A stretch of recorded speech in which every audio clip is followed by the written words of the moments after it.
अस्सलाम वालेकुम स्टूडेंट्स, अपनी उर्दू की किताब खोलें।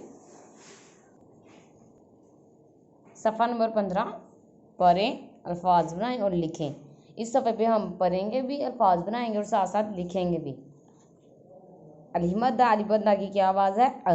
क्या आवाज़ है? अ। क्या पढ़ेंगे? अ पढ़ेंगे। मिलकर पढ़ेंगे। अ पढ़ेंगे। आप पढ़ेंगे। अ पढ़ेंगे। आप पढ़ेंगे। अ पढ़ेंगे। कैसे पढ़ेंगे?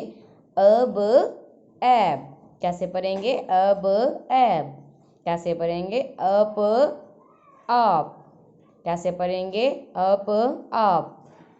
कैसे पढ़ेंगे? अज आज। अज आज।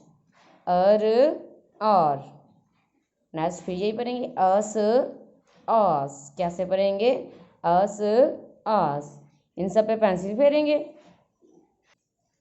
इन सब पे आप ऐसे पेंसिल फेरेंगे और सेम ऐसे इधर भी लिखेंगे और साथ साथ पढ़ेंगे भी।